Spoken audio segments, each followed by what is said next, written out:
अस्सलाम वालेकुम, welcome to YouTube. मैं अब्दुल कयूम और आप देख रहे हैं अडोबी इलस्ट्रेटर कोर्स की क्लास 25। आज की इस वीडियो के अंदर हम बात करने वाले हैं अपने नेक्स्ट टूल इरेजर टूल की।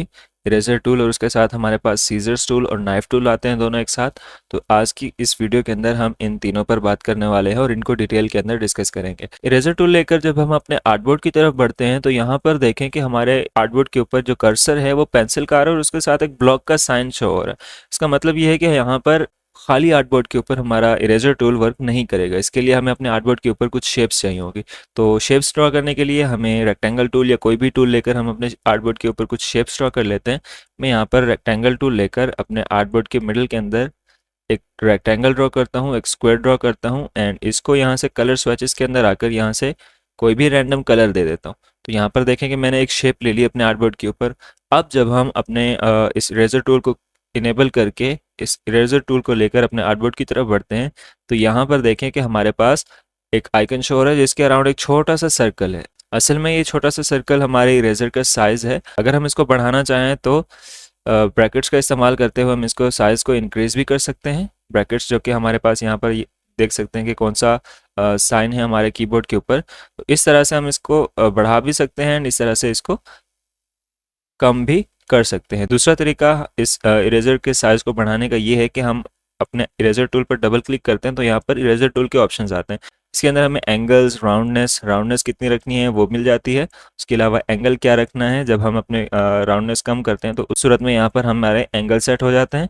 और दूसरी चीज़ ये कि यहाँ पर हमारे थर्ड नंबर पर आ जाता है साइज़। तो यहाँ से साइज़ आप क्या रखना चाह रहे हैं वो आप यहाँ से सेट कर सकते हैं। ये यहाँ से सेट करने के बाद, साइज सेट करने के बाद इरेजर टूल का, उसके बाद हम क्या करते हैं कि अपने इस आर्टबोर्ड के ऊपर इस शेप को सिंपल ड्रैग करके ले जाते हैं। तो यहाँ तक जहाँ तक हम अपने आर्टबोर्ड के ऊपर इस चीज़ को ड्रॉ करते हैं तो देखें किस तरीके से हमारी ये शेप डिलीट हो रही है। सिमिलरली जैसे कि हमारा इरेजर टूल का एक कॉन्सेप्ट है कि किसी चीज़ को इरेज करने के लिए यूज़ होता है, तो चाहे वो सिंपल शेप हो या फिर कॉम्प्लेक्स इलस्ट्रेशंस हो, जैसा भी हो, हमारे आर्टबोर्ड के ऊपर कुछ भी अवेलेबल होगा तो ये टूल उसे क्या कर देगा, उस चीज़ को, उस शेप को इस तरह से इरेज कर देगा। इरेज करने के लिए इस्तेमाल होता है ये। एंड दूसरी चीज़, मैं यहाँ से इसको अंडू करने के बाद यहाँ से एक और शेप ले लेता हूँ सर्कल एंड इसको मैं यहाँ से कर देता हूँ रेड ग्रीन कलर के अंदर। रैंडम कोई भी कलर आप ले लेंगे।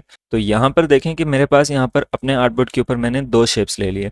अब क्या होगा कि मैं अगर कोई भी शेप सिलेक्ट ना करूँ और इरेजर टूल से अपने आर्टबोर्ड के ऊपर इस तरीके से इन दोनों शेप्स को इरेज करता हूँ तो क्या हुआ कि यहाँ पर दोनों शेप्स एक साथ एक ही तरह से इरेज हो चुकी हैं। जहाँ पर जो भी शेप थी मेरे आर्टबोर्ड के ऊपर, कितना भी कॉम्प्लेक्स इलस्ट्रेशन होती है, जो भी होता, तो क्या होगा कि इरेजर टूल उन तमाम शेप्स के ऊपर वर्क करेगा और उनको इरेज कर देगा। मैं यहाँ से अगर इसको राउंड में करना चाह रहा हूँ तो यहाँ से देखें किस तरीके से ये इरेजर टूल की मदद से मैंने कर लिया। एंड यही चीज़ अगर मैं दोनों के ऊपर अप्लाई करूँ इस तरीके से तो क्या हो रहा है कि दोनों शेप्स डिलीट हो रही हैं, दोनों शेप्स इरेज हो रही हैं।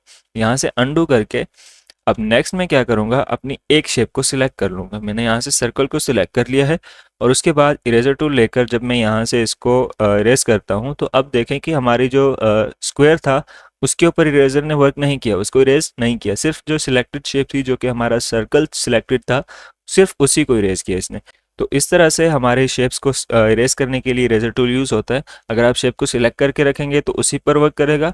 अगर कोई शेप सिलेक्टेड नहीं होगी तो हमारे आर्टबोर्ड के ऊपर जितनी भी शेप्स अवेलेबल होंगी ये उनको इरेज करता जाएगा। आई होप आपको यहाँ तक ये चीज़ समझ में आ गई होगी। चलते हैं नेक्स्ट टूल की तरफ। नेक्स्ट है हमारे पास सीजर्स टूल। अब देखें इनके नाम से ही हमें इनके यूजेस का आइडिया हो जाता है। अब इरेजर टूल जिस तरीके से था कि हमारी शेप्स को जाहिर सी बात है इरेज करने के लिए यूज़ होगा।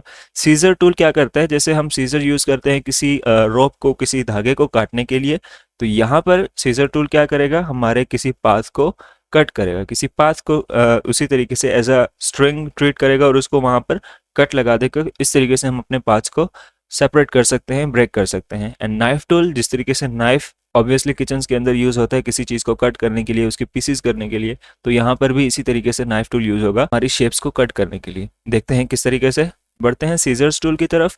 यहाँ से मैं इन शेप्स को फिलहाल के लिए डिलीट कर देता हूँ। लाइन सेगमेंट टूल से मैं अपने आर्टबोर्ड के ऊपर एक सिंपल सी सिंगल लाइन ड्रॉ करता हूँ जिसका मैं स्ट्रोक बढ़ा देता हूँ ताकि शो हो आसानी से। तो यहाँ पर लाइन सेगमेंट टूल से लाइन लगाने के बाद यहाँ पर सीजर्स टूल लेकर यहाँ पर अगर मैं सिंपल अपने इस पाथ के ऊपर क्लिक करता हूँ। याद रहे कि सीजर टूल का इस्तेमाल हम पाथ के ऊपर कर सकते हैं। पाथ तो तमाम चीज़ों के अंदर होते हैं, शेप के अंदर भी होता है और सिंगल लाइन के अंदर भी होता है। तो यस, अगर हम इस सीजर टूल का इस्तेमाल यानी अपने आर्टबोर्ड के ऊपर कहीं और करेंगे तो यहाँ पर देखें क्या हमारे पास अलर्ट आता है एडोबी इलस्ट्रेटर की तरफ से, please use the scissor tool on a segment और on anchor point but not on end point of path. यानी किसी पाथ के आउट हमें कहीं पर भी इसका इस्तेमाल नहीं करना। जब हम अपने कर्सर को इस लाइन के ऊपर लेकर जाते हैं, यहाँ पर हमें ब्लू लाइन दिखती है और उसके अराउंड हमें एक पिंक कलर के अंदर शो हो रहा है पाथ। तो अब यहाँ पर हमारा ये सीजर टूल वर्क करेगा। यहाँ पर देखें मैंने एक सिंगल क्लिक किया तो यहाँ से क्या हुआ, इस तरफ का पाथ यानी इस तरफ की जो ब्लू लाइन थी वो हाइड हो गई है। दोबारा अगर मैं यहाँ पर इस पॉइंट पर क्लिक करता हूँ तो क्या होगा, यहाँ पर ब्लू लाइन यहाँ से गायब हो गई। असल में क्या हुआ है, मैं यहाँ पर अगर कंट्रोल वाई करके आपको पाथ शो कराऊँ तो यहाँ पर देखें कि ये दोनों सेपरेट हो चुके हैं, यहाँ से कट कर चुका है सीजर टूल इनको। सीजर टूल की मदद से कट होने के बाद ये इस तरह से अलग हो चुके हैं। दोबारा से ट्राई करेंगे। मैंने यहाँ पर क्लिक किया, उसके बाद यहाँ पर मेरे पास ये दोनों कट होकर सेपरेट हो चुके हैं। सिंगल लाइंस के अलावा हम अपने किसी शेप के ऊपर इसका इस्तेमाल कर सकते हैं, शेप के पाथ को कट करने के लिए, सेपरेट करने के लिए। यहाँ पर मैंने अपने आर्टबोर्ड के ऊपर एक सिंपल सर्कल ड्रॉ किया है और उसके बाद सीजर टूल लेकर इस पाथ पर, यानी अगर मैं कंट्रोल वाई प्रेस करता हूँ तो ये जो सर्कल मुझे शो हो रहा है ये हमारे पाथ का सर्कल है, ठीक है। तो अगर मैं यहाँ पर इस पाथ के ऊपर कहीं पर भी सीजर टूल का इस्तेमाल करता हूँ तो वहाँ पर क्या होगा कि ये एक कट कर देगा उस पोर्शन को, यानी यहाँ से यहाँ तक इस पोर्शन को यहाँ से कट कर चुका है। सिमिलरली अगर मैं इन दोनों पॉइंट्स पर क्लिक करता हूँ तो यहाँ पर भी क्या हुआ कि मेरे पास यहाँ पर ये चारों सेक्शंस अलग हो जाएंगे। सी, मैंने जहाँ जहाँ पर क्लिक किया वहाँ वहाँ से ये चीज़ कट होकर अलग अलग हो चुकी है। तो सीजर टूल का इस्तेमाल आई होप आपको अच्छे से समझ में आ गया होगा कि किस तरीके से हमारे पास को कट करने के लिए यूज़ होता है। जस्ट लाइक हम सीजर का इस्तेमाल किसी धागे को कट करने के लिए इस्तेमाल करते हैं, बिल्कुल उसी तरीके से ये इस्तेमाल होता है। आई होप आपको ये समझ में आया होगा। बढ़ते हैं नेक्स्ट टूल की तरफ। नेक्स्ट है हमारा नाइफ टूल। अब नाइफ टूल क्या करता है, जैसे मैंने बताया कि हमारे किचन के अंदर किसी चीज़ को फॉर एग्जांपल सब्जी वगैरह या कुछ फ्रूट वगैरह को कट करने के लिए इस्तेमाल होता है। कट इस तरह के हम इसकी मदद से स्लाइसिस बना सकते हैं। स्लाइसिस मतलब ये कि हम इसके कुछ पोर्शंस अलग कर सकते हैं। जैसे मैं यहाँ इस शेप का कलर चेंज कर देता हूँ एंड नेक्स्ट नाइफ टूल लेकर यहाँ से कहीं से भी अपने आर्टबोर्ड के ऊपर से ड्रॉ करेंगे तो यहाँ देखें कि यहाँ पर एक एक्स्ट्रा लाइन ड्रॉ हो चुकी है, यहाँ पर एक एक्स्ट्रा पाथ आ चुका है। एक्चुअल में क्या हुआ कि मैं यहाँ से अगर इसको सेपरेट करता हूँ तो यहाँ पर ये एक स्लाइस मुझे सेपरेट मिल गया। दोबारा अगर नाइफ टूल का इस्तेमाल कहीं से भी किसी भी तरीके से कर लें अपने शेप के ऊपर तो ये क्या होगा कि ये पोर्शन हमारा सेपरेट होकर अलग हो जाएगा। ये इस तरह से हमारे शेप के स्लाइसेस करने के लिए इस्तेमाल होती है। मैं इसके कलर को थोड़ा सा लाइट कर देता हूँ एंड दोबारा से ट्राई करते हैं अपने इस शेप के इस सर्कल के ऊपर। तो नाइफ टूल लेकर मैं यहाँ से अगर इसके इस तरह से स्लाइसेस करना शुरू कर दूँ तो देखेंगे यहाँ पर एक अलग अलग से हमें यहाँ पर पाथ मिल रहे हैं। मैं यहाँ पर अगर कंट्रोल वाई कर दूँ तो देखें यहाँ पर मुझे सेपरेट शेप्स मिल चुके हैं। अब इससे क्या हुआ कि ये हमारी कंप्लीट शेप डिवाइड हो चुकी है इस तरह के स्लाइसेस में। जहाँ जहाँ से हमने ये नाइफ टूल पास किया है वहाँ वहाँ से हमारे पास ये सेपरेट स्लाइसेस बन चुके हैं। देखिए किस तरीके से एक सर्कल जो था वो इस तरह के डिफरेंट पोर्शंस के अंदर डिवाइड हो चुका है, डिफरेंट शेप्स बन चुकी हैं। अब नेक्स्ट अगर हम इनके कलर्स को डिफरेंट कर दें तो यहाँ पर हमारे पास एक सिंपल डिफरेंट सा पैटर्न मिल जाएगा। मैं यहाँ से क्विकली इन कलर्स को स्वैप कर देता हूँ, चेंज कर देता हूँ है।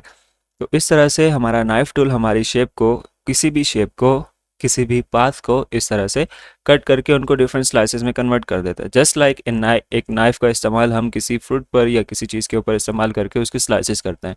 तो आई होप आपको इन तीनों टूल्स का इस्तेमाल कम्प्लीटली समझ में आ चुका होगा। इनकी ज़रूर प्रैक्टिस करें एंड इनका इस्तेमाल करते हुए हम अपनी इलस्ट्रेशंस को, हम अपने वर्क को, हम अपने डिज़ाइंस को मोर क्रिएटिव कर सकते हैं, मज़ीद आसान कर सकते हैं इनकी मदद से। तो मिलते हैं नेक्स्ट वीडियो के अंदर एक न्यू टूल के लेसन के साथ। अपना ख्याल रखिएगा। अल्लाह हाफिज़।